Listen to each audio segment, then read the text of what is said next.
Assalamualaikum warahmatullahi wabarakatuh. Perkenalkan, saya Endra Syafana dari program studi Ilmu Komunikasi kelas B angkatan 2022. Di sini saya akan menjelaskan kebijakan pemerintah mengenai otonomi khusus di daerah Papua. Jadi perlu kita ketahui, Papua itu merupakan salah satu daerah yang kaya akan sumber daya alam di Indonesia. Namun kekayaan tersebut belum mampu dimanfaatkan secara optimal.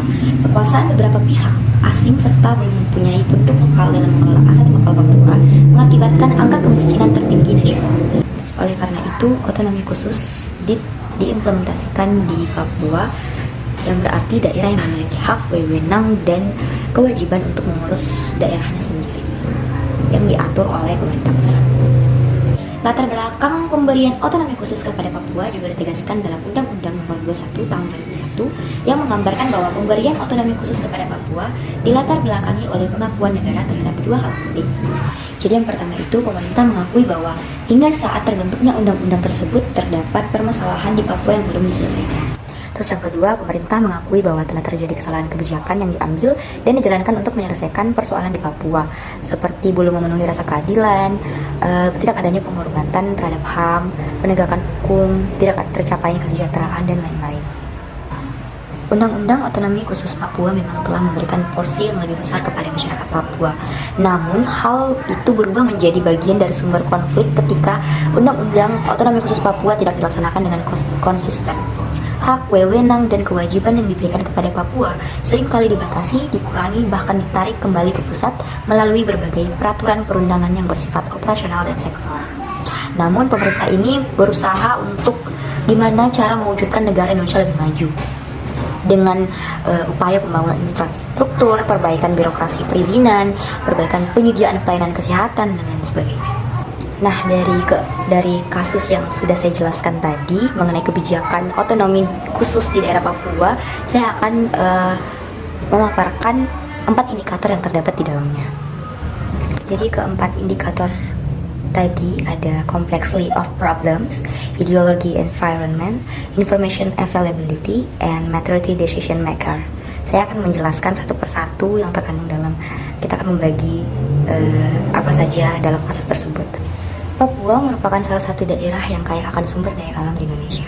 Tetapi rakyat Papua belum pernah merasakan warga yang bebas dari penderitaan. Kekayaan tersebut belum mampu dimanfaatkan secara optimal. Konflik yang terjadi di Papua berakar dari sebuah ketidakadilan yang bersumber dari ketidakmerataan distribusi hasil pembangunan ekonomi yang dijalankan oleh Orde Baru. Entah itu memang disengaja atau tidak, secara otomatis konsep pembangunan ekonomi yang dijalankan dan sekaligus berfungsi sebagai sebuah ideologi negara, mau tidak mau harus lebih memperhatikan kebutuhan pusat daripada daerah yang menjadi sumber kekuatan dana pembangunan.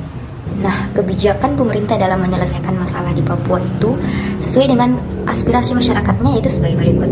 Pemberian otonomi khusus kepada Papua yang diatur dalam Undang-Undang Nomor 21 Tahun 2001. Penjelasan umum undang-undang tersebut menggambarkan bahwa pemberian otonomi khusus kepada Papua dilatar belakangi oleh pengakuan negara, yaitu terhadap permasalahan di Papua yang belum terselesaikan dan adanya kesalahan dalam menyelesaikan persoalan di Papua sebelumnya, di mana kebijakan berjalan belum memenuhi rasa keadilan, kesejahteraan, penghormatan terhadap HAM, serta penegakan hukum khususnya bagi masyarakat Papua.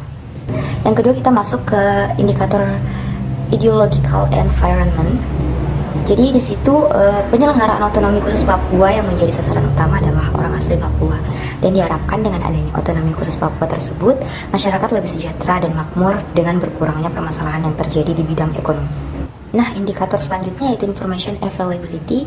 Jadi menurut survei Kementerian Pekerjaan Umum dan Perumahan Rakyat dengan indikator indeks daya saing infrastruktur PLPR dari tahun 2010 hingga 2014, Papua konsisten berada di peringkat terbawah dengan skor 50,13 dan berada di bawah rata-rata nasional yang memiliki skor 67,4.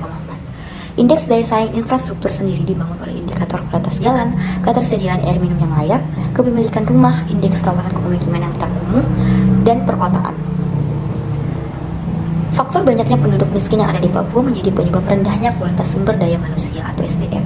Menurut data BPS tahun 2019, nilai indeks pembangunan manusia di Papua merupakan yang terendah dari 34 provinsi di Indonesia dan berada di bawah rata-rata nasional dengan nilai 71,39. Data BPS tahun 2018 juga menyebutkan bahwa rata-rata lama sekolah bagi penduduk laki-laki di Papua hanya sampai 7-8 tahun, dan perempuan rata-rata lama sekolahnya 5-7 tahun. Jadi otonomi khusus ini justru meningkatkan ketidakpercayaan kepada pemerintah bagi masyarakat Papua. Permasalahan implementasinya itu yang pertama, pelaksanaan otonomi khusus tidak diimbangi dengan upaya penyelesaian konflik politik secara damai.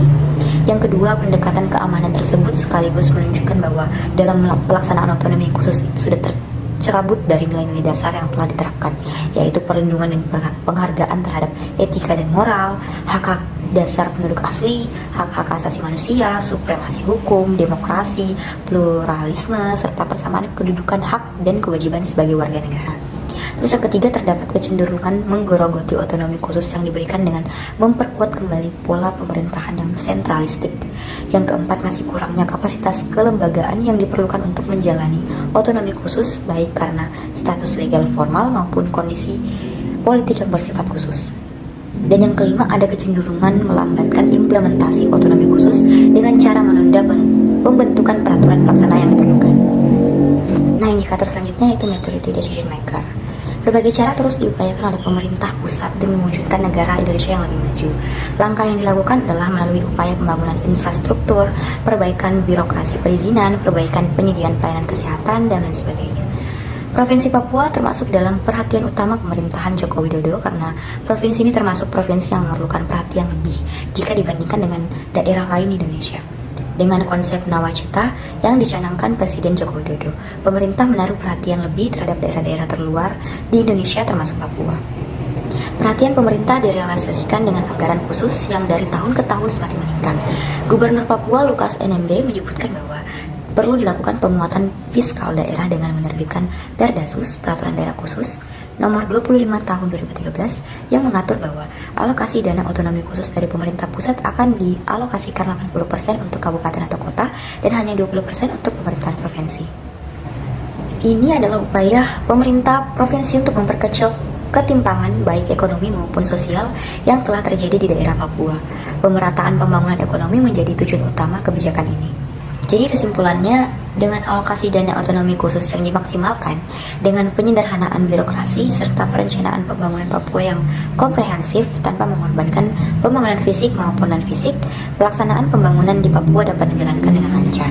Munculnya ketidakpuasan dari pihak akar rumput seperti OPM atau Organisasi Papua Merdeka dan elemen politis separatis lainnya perlu diperhatikan dan harus menjadi alarm bagi pemerintah bahwa pembangunan ekonomi tanpa pembangunan manusia hanya akan menjadi konflik horizontal semata. Cukup sekian dari saya, kurang dan lebihnya mohon dimaafkan. Assalamualaikum warahmatullahi wabarakatuh.